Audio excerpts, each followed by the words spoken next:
Friends, JCERT के DG school में आपका स्वागत है।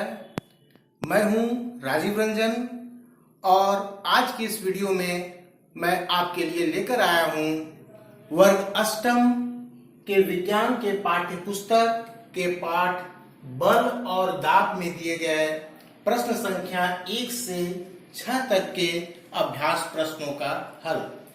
तो आइए बारी बारी से हम इन प्रश्नों के हल को देखते हैं। सबसे पहले प्रश्न संख्या 1। प्रश्न संख्या 1 में है कि इनमें से सही विकल्प पर सही का निशान लगाइए। मतलब प्रश्न संख्या 1 में 2 प्रश्न दिए गए हैं और प्रत्येक प्रश्न के साथ 4 विकल्प दिए गए हैं। इनमें से जो विकल्प सबसे सही है हमें उन पर सही का निशान लगाना है। तो पहला प्रश्न है कि शुष्क मौसम में बालों में कंघी करने पर वह बिखर जाता है, इसके लिए कौन सा बल उत्तरदायी है। इसमें दिए गए 4 विकल्प हैं: गुरुत्व बल, स्थिर वैद्युत बल, घर्षण बल और चुंबकीय बल। तो इसमें से जो सबसे सही विकल्प है वह है स्थिर वैद्युत बल, इसलिए इस पर मैंने सही का चिन्ह लगा दिया। तो पहला प्रश्न था कि शुष्क मौसम में बालों में कंघी करने पर वह बिखर जाता है, इसके लिए कौन सा बल उत्तरदायी है। तो इसका सही विकल्प होगा स्थिर वैद्युत बल। चलिए अब हम आगे बढ़ते हैं।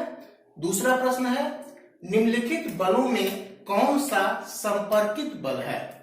इसमें दिए गए विकल्प है गुरुत्व बल, चुंबकीय बल, स्थिर वैद्युत बल तथा घर्षण बल।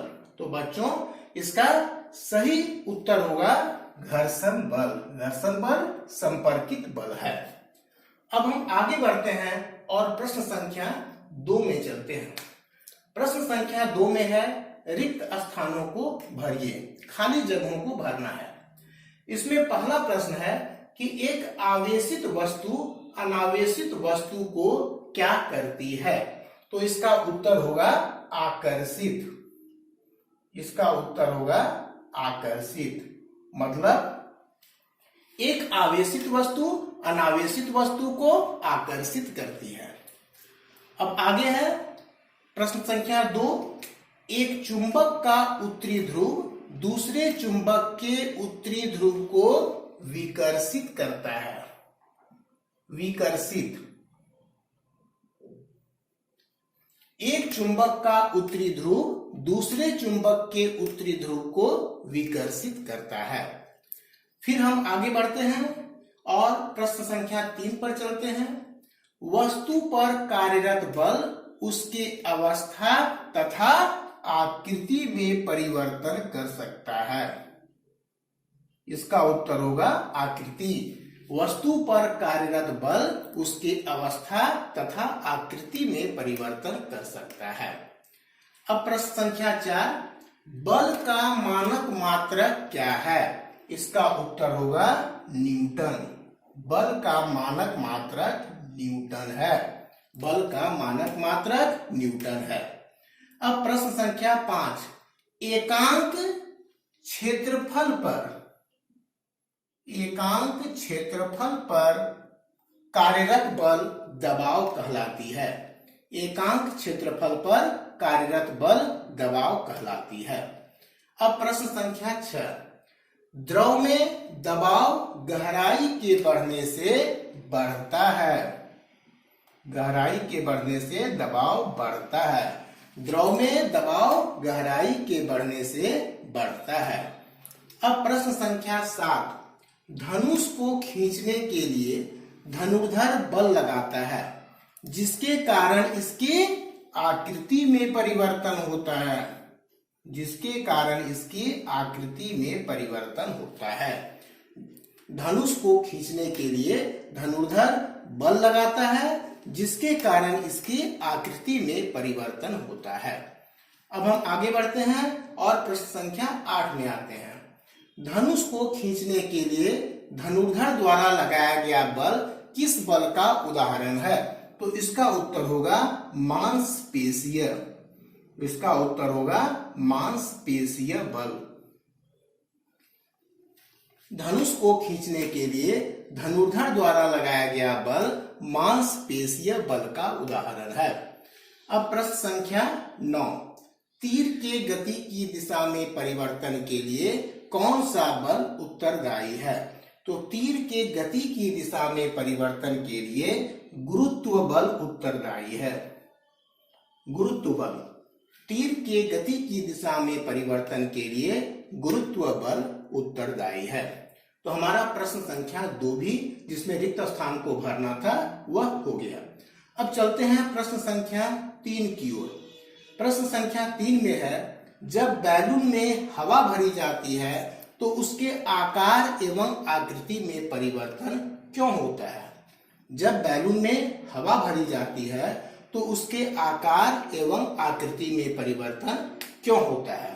बच्चों, इसका उत्तर होगा, जब बैलून में हवा भरी जाती है तो उसके आकार एवं आकृति में परिवर्तन हो जाता है। बैलून फूल जाता है क्योंकि वायु स्थान घेरती है और बैलून की दीवार पर दाब लगाती है, और इसी दाब के कारण बैलून के आकार एवं आकृति में परिवर्तन हो जाता है। तो यह प्रश्न संख्या 3 था कि जब बैलून में हवा भरी जाती है तो उसके आकार एवं आकृति में परिवर्तन क्यों होता है? इसका उत्तर है, जब बैलून में हवा भरी जाती है तो उसके आकार एवं आकृति में परिवर्तन हो जाता है। बैलून फूल जाता है क्योंकि वायु स्थान घेरती है और बैलून की दीवार पर दाब लगाती है। अब हम चलते हैं प्रश्न संख्या 4 में। प्रश्न संख्या 4 में है कि किसी वस्तु पर कार्यरत बल को दोगुना कर दिया जाए तो उस वस्तु पर आरोपित दबाव किस प्रकार परिवर्तित होता है? किसी वस्तु पर कार्यरत बल को दोगुना कर दिया जाए तो उस वस्तु पर आरोपित दबाव किस प्रकार परिवर्तित होता है? तो इसका उत्तर होगा कि किसी वस्तु पर कार्यरत बल को दोगुना कर दिया जाए तो उस वस्तु पर आरोपित दबाव भी दोगुना हो जाता है। किसी वस्तु पर कार्यरत बल को दोगुना कर दिया जाए तो उस वस्तु पर आरोपित दबाव भी दोगुना हो जाता है। अब प्रश्न संख्या 5, उस राशि का नाम बताइए जिसका मात्रक न्यूटन है। इसका उत्तर होगा बल। उस राशि का नाम बताइए जिसका मात्रक न्यूटन है। इसका उत्तर है बल। अब प्रश्न संख्या 6 की ओर चलते हैं। प्रश्न संख्या 6, विपरीत दिशा में कार्यरत बलों F1 तथा F2 का परिणामी बल कितना होगा? इसका सही उत्तर होगा दोनों बलों का अंतर। प्रश्न 6, विपरीत दिशा में कार्यरत बलों F1 तथा F2 का परिणामी बल कितना होगा? तो इसका उत्तर होगा दोनों बलों का अंतर। तो इस प्रकार आज हमने प्रश्न संख्या 1 से प्रश्न संख्या 6 के अभ्यास प्रश्नों के हल को देखा। अब मैं अगले वीडियो में आपके लिए इसी पाठ का प्रश्न संख्या 6 के बाद दिए गए प्रश्नों का हल लेकर आपके समक्ष उपस्थित होऊंगा। तब तक के लिए धन्यवाद।